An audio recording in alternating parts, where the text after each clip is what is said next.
two of the features I optioned on my truck were the auxiliary switches and the VSIM. VSIM is Vehicle System Interface Module, I believe, and the auxiliary switches are fairly straightforward. I'm sure a lot of people have seen these in the trucks. This is an option, the VSIM, that not a lot of people get, but I'll explain why I got that in a minute. So auxiliary switches, as most people have seen inside, they're just a convenient way. You don't really got to do any firewall penetrations to add auxiliary lights or loads. So it's got its own little fuse box underneath the hood, and in that fuse box is a number of outputs that can be wired to the switches. And the Ram instructions are really clear, and they do a very good job of laying out exactly how to do this and accomplish this, as well as how to set them up. You can make them latching or momentary.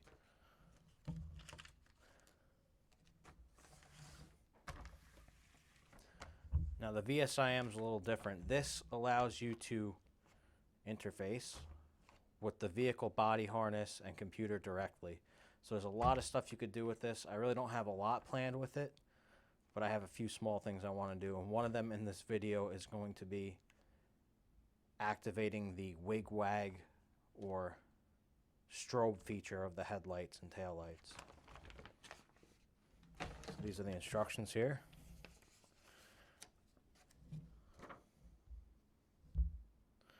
So it's right underneath the steering column here, so you got to lower that panel down. I'll film all that. And then you plug in the wiring harness you need. Today I'm going to be using the brown one. That has the features on it that I'd like to access, and I'll show you how I figured that out. Some more info on it. Shows you the pin numbers.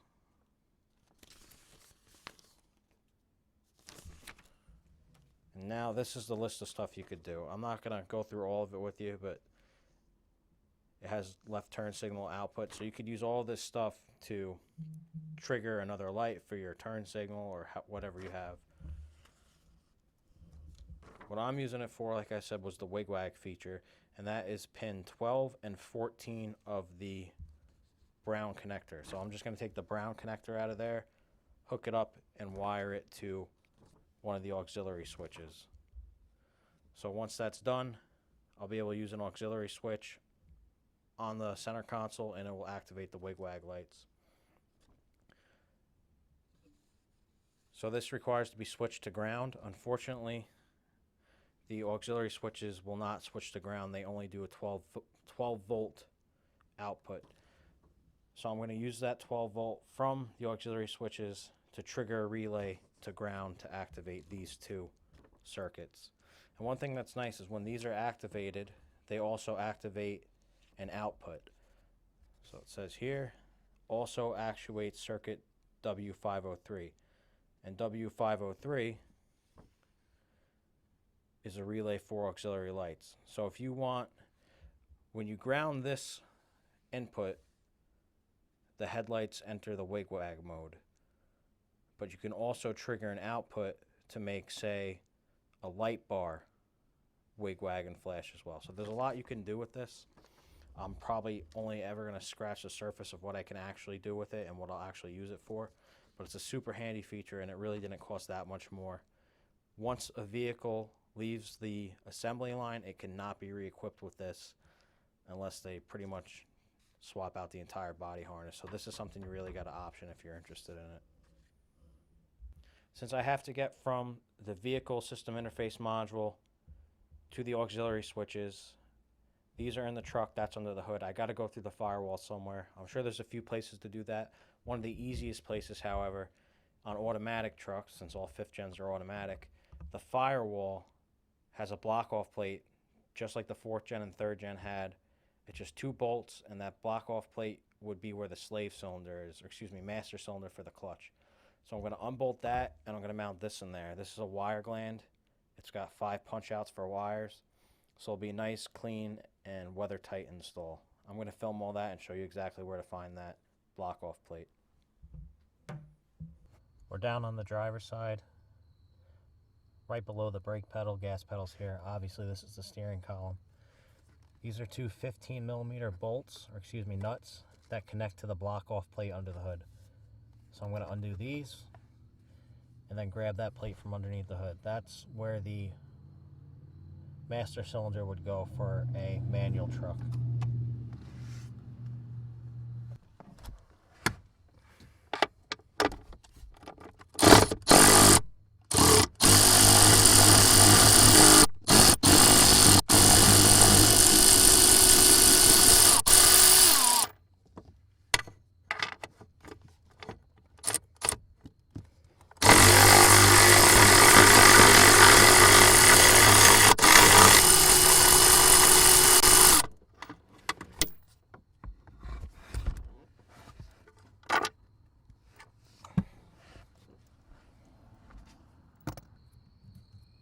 It's a little tough to get to. It's right behind the brake master cylinder and the aux switch relay box. You can see the outline of it right there. Since there's a tiny bit of like adhesive on the back of these, just push the studs from inside the cab to break that seal. Then you should be able to grab it by hand.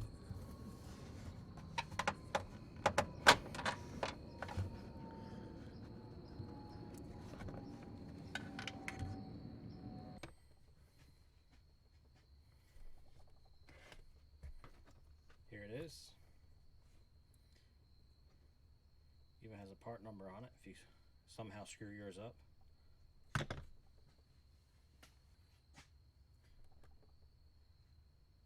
And the plan is to mount this just like that.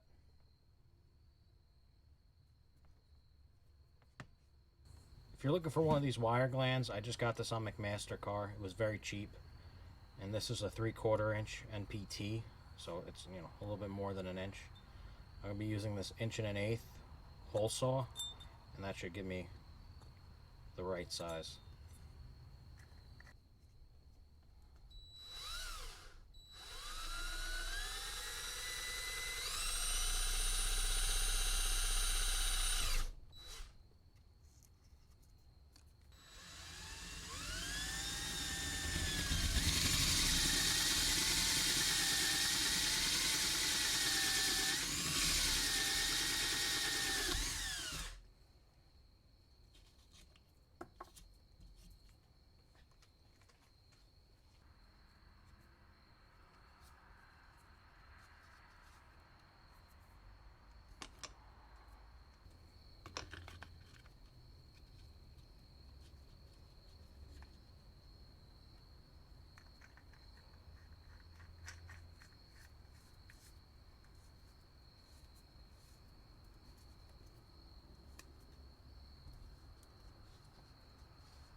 So this piece here has a little rubber washer under here. That should keep things sealed nicely. But I am going to put a little bit of silicone on there just to really make sure.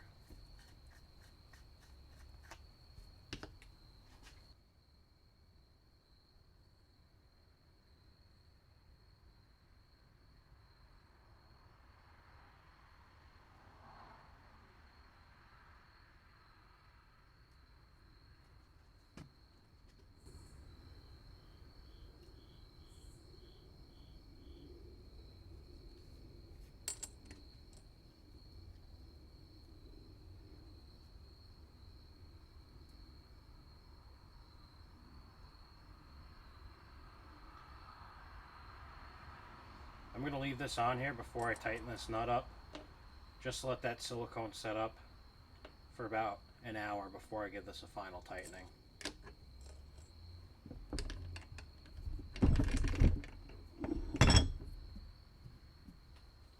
As that silicone sets up, I'm going to pull this off now so I can get to the VSIM or VSI module.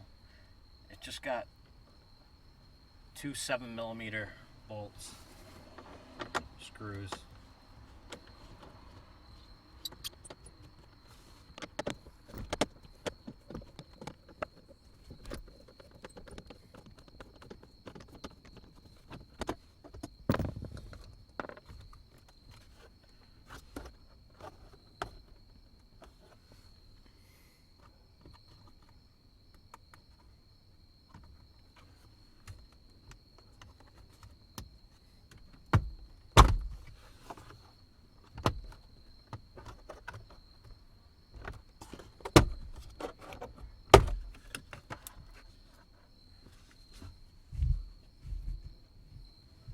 this is it right here. It's kind of loosely mounted. It does come out and down, but it's still connected, obviously.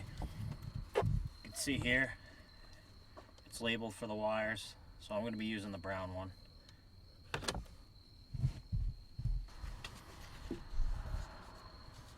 As I showed earlier, I'm going to be using 12 and 14. And it shows you on here, it's very handy, exactly which one is which. It's going to be using second to last one on the bottom row, and then the third one over on this row. So I'm going to get the wire colors before I plug this in. Looking at this from the front, this is pin 16, 15, and 14. So we flip it to the back. That 16 is the black wire, 15 is blank, 14 is a brown wire with a purple tracer. So I'll have to remember that. That's 14, 13, 12. 12 is a brown wire with an orange tracer.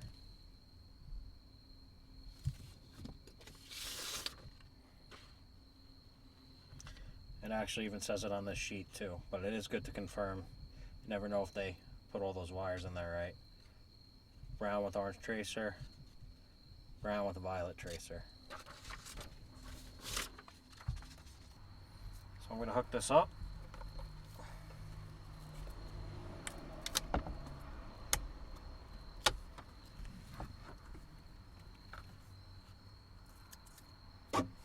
So now I'm going to put this all back. This is all I'm using for now. It's easy enough to take in and out if I ever expand. So I let this silicone set up. That way, if you put it in and then just tighten this right away, you'll squeeze it all out and you really won't have the best seal.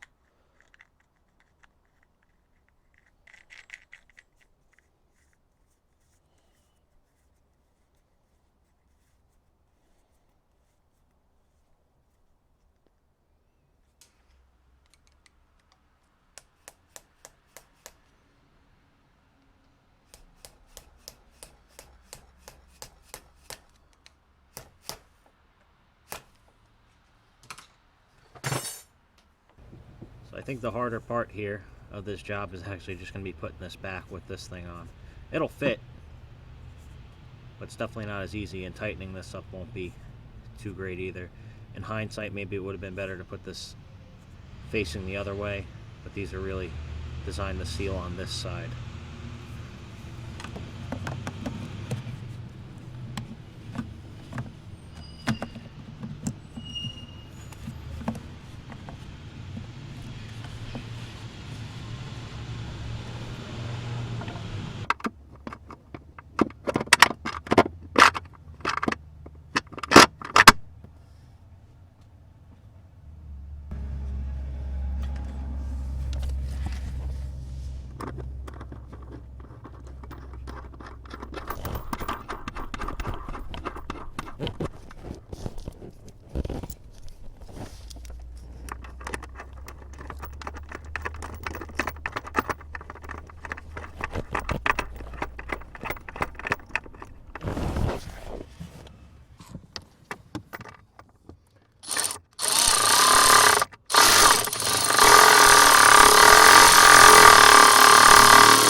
So there you go. That should be a nice watertight seal.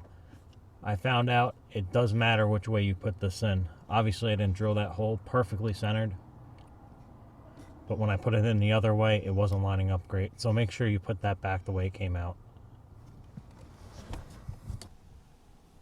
I I got my 2 wires sorted out that I need. Since these are going to ground and they're both going to be triggered at the exact same time, there's no need to keep them separate. So I will join these together and then run a wire into the engine bay. As for the rest of this stuff, they're nicely sealed off so they won't make contact with anything. And I don't really feel like stripping this 3-foot harness all the way back to run these wires, to get slack on these wires to run them through the firewall. So I'm going to coil this whole thing up.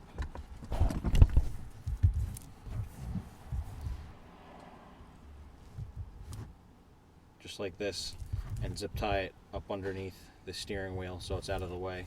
And if I ever need to get at it again, I could pull it down. Something that I can't do is wire this VSIM directly to the Ram factory aux switches. Those factory aux switches, for convenience sake, they just offer 12 volt out. They have their own relays and they trigger 12 volts out, which is nice for hooking up lights and everything, but this module uses a ground source. So the wires that come from this module get grounded, and that's what signals the ECU and the body control module, well, not the ECU at all, body control module, to Wig Wag the lights. So this needs ground, and I can't hook these directly up to each other. I did do some looking at the wiring diagram for this power distribution, the aux, and you'd have to do a lot of deep pinning and just to even make it work, so I'm not going to get involved with that. The way I'm going to accomplish it is I'm going to use another relay. So basically I'm going to have a relay driving a relay. It makes it simpler. So this is just a regular automotive style relay. They call these, Bosch made these 87. Sometimes you'll hear them referred to as a mini automotive relay. The way I'm going to work this, normally you'd have a trigger wire, the 85 connected to ground, 86 connected to your switch, and then 30 would be from the battery, and 87 would be to, you know, your fog lights or whatever you're wiring up. I'm going to use this circuit here to connect the VSIM to ground. So I'm going to hook the VSIM wires, those brown ones that we separated out before, to the 87 pin, and I'm going to hook the 30 pin to ground. And then from the aux switch, I will have the 86 pin hooked up. So basically what's going to happen is I'm going to hit the aux switch, it will trigger a relay, give me 12 volts to the 86 pin, the 85 pin is your ground reference. It's going to close this coil, and this coil is going to move the switch over and connect the 87 to the 30, giving me a ground path. You really could switch these two around. It doesn't really matter where they're hooked up in this case, since it's just carrying continuity for ground. There's really almost no amperage on it. There really shouldn't be any. So that being said, it doesn't matter here. But if you were wiring up something else, really this 87 should be the load and this should be the battery. Another thing to note, this has 5 pins. The 87A is normally closed, so when you hit this relay, when you hit it with 12 volts, this will open up. That's useful for, you know, some other applications, but not ours. This one I got is just a nice weather tight one. I don't remember where it came from, so I can't give you a source on that. This is the color code.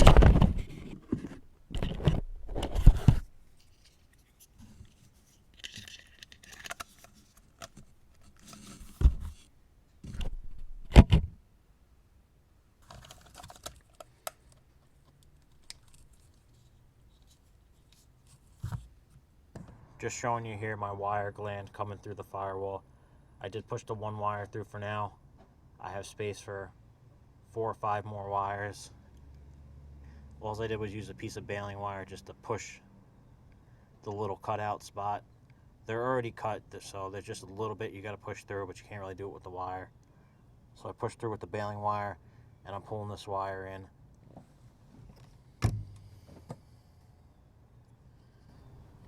As far as where my relay is going to go, I use a self tapper here. I'm going to mount it down here. And this is just plastic, so you don't have to worry about it rusting by drilling a hole in it. And I'm going to run the wires down along here. loom them all together from this box relay box to the relays.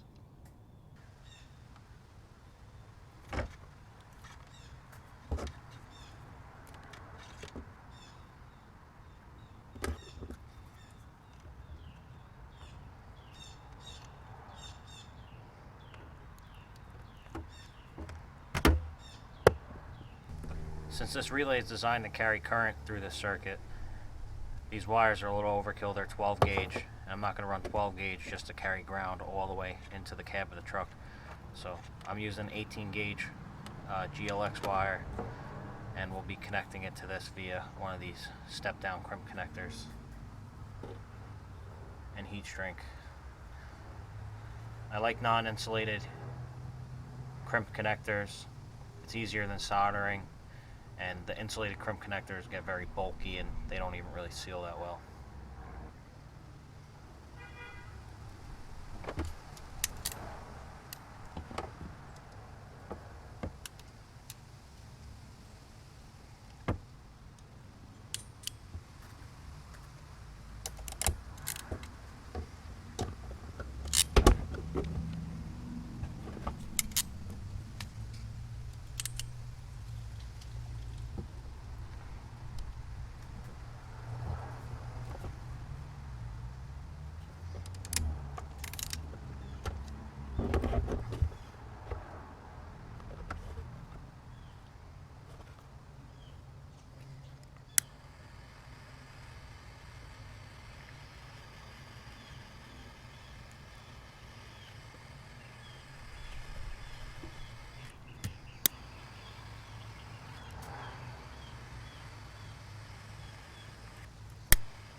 So this heat shrink is nice. It's got adhesive inside. So you can see the adhesive squeezed out around the wires.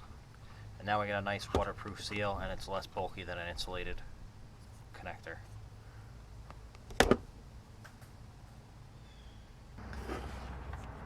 This relay is going to mount down here on this screw. Black and red are both going to ground. So this is the ground source, ground reference. If you were just wiring in, say, a light, and this would go to, power the light. Since we're switching ground, we could put these both together. I'm going to connect them to this ground lug here.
Now that I got this ground wire done, I'm going to loom this up before I go any further. Just it's easy before it's mounted.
I would get some of this tightly wound loom. That corrugated plastic stuff is junk. And I would not get electrical tape. You get some nice automotive harness tape. They're worth the extra money. It looks a lot more professional. That corrugated plastic loom and electric tape it's not 1970 anymore. We got better stuff. This doesn't get all sticky and melty and slimy and sticky like electric tape does, which seems like they don't go together, but you know what I'm talking about.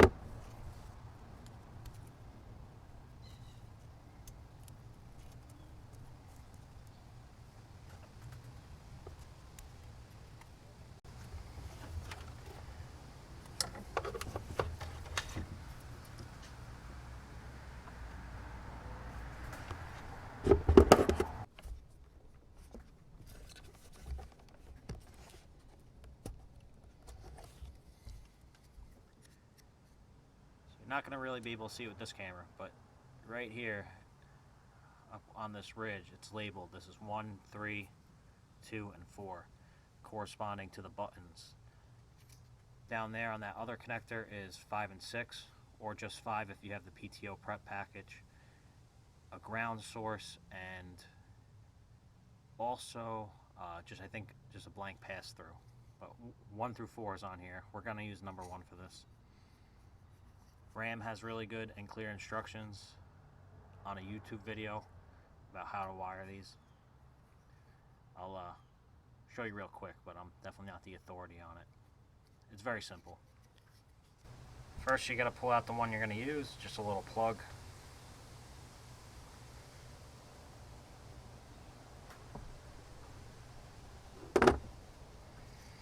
Next, you got to slide this white retainer out. It's a little hard to do though. There's a little latch here, and then you got to pull it out. Just like that, just back a bit. Doesn't have to come fully out, and that's why a nice little hook tool works good. So it comes with a bunch of these leads. Comes with some small ones and big ones. Apparently the small ones are just for the PTO prep. So this is what we're going to use, this fat blade. And they're all pretty much pink, so I'm going to use this pink and brown one. These do matter which way they go in. They got a cutout on them. That cutout goes just like this. So if you call this connector the top, cutout goes facing the bottom, and it should click in.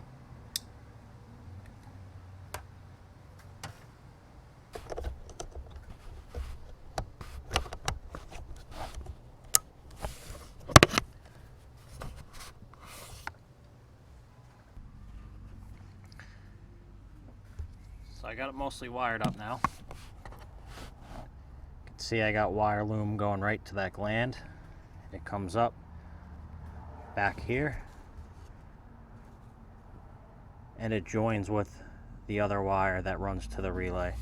And that wire runs right here. I'm going to tuck it down there. I haven't quite finished yet.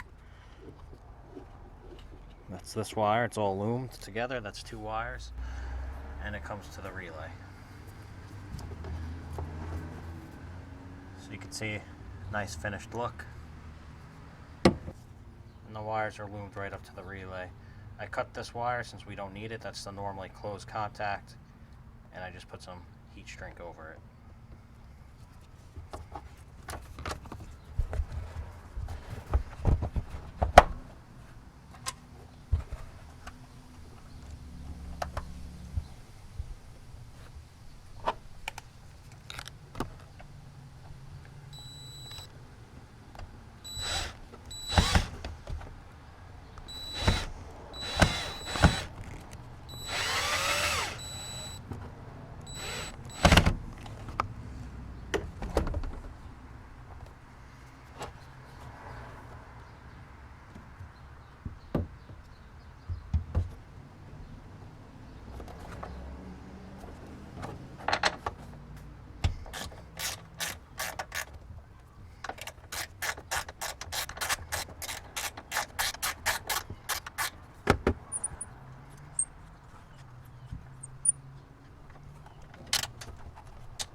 This is what it looks like all finished up.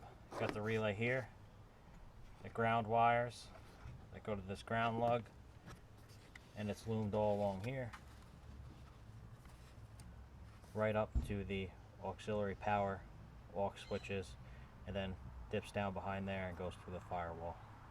The only thing I got to do now is hook up the wire underneath the dash and program the aux switch. I think it's factory programmed already to be a latching switch versus a momentary, so I probably don't even have to do anything. So the wiring's finished more or less. Probably gonna loom this blue wire, but I just have it kind of zip tied out of the way so it doesn't interfere with the brake pedal or steering column at all. And the remainder of that roll is just zip tied to the steering column. So with any luck here, this should work.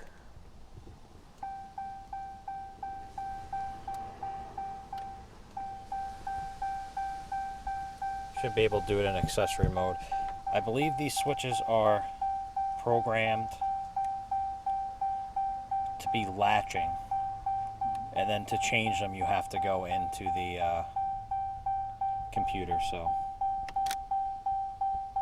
alright, let's take a look outside.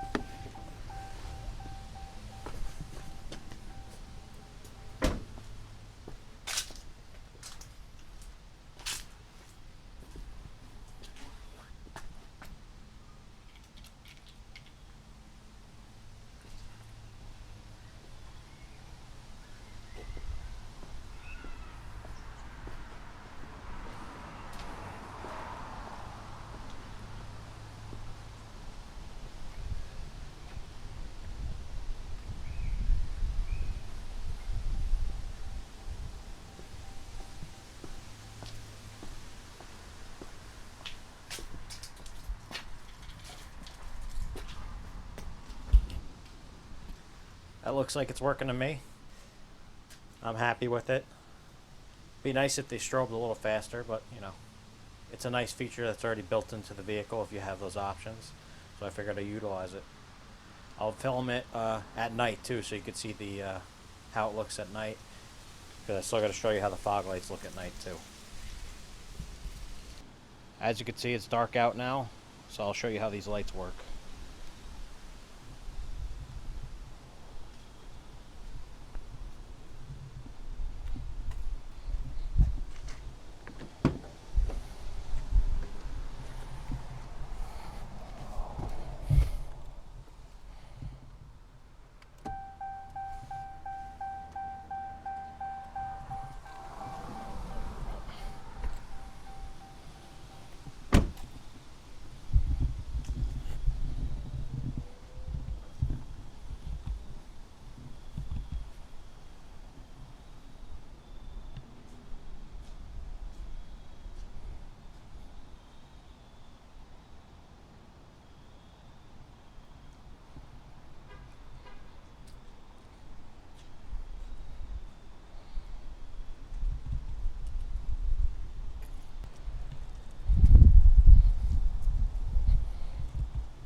See if they work with the hazards as well.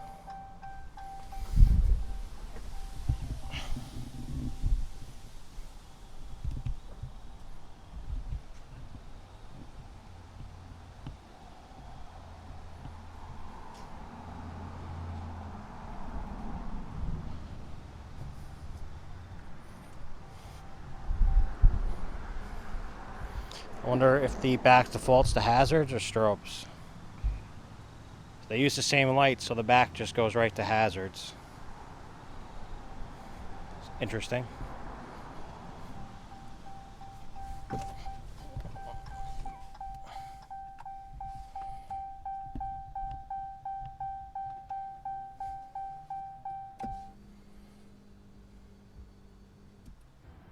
That's all I got for this video.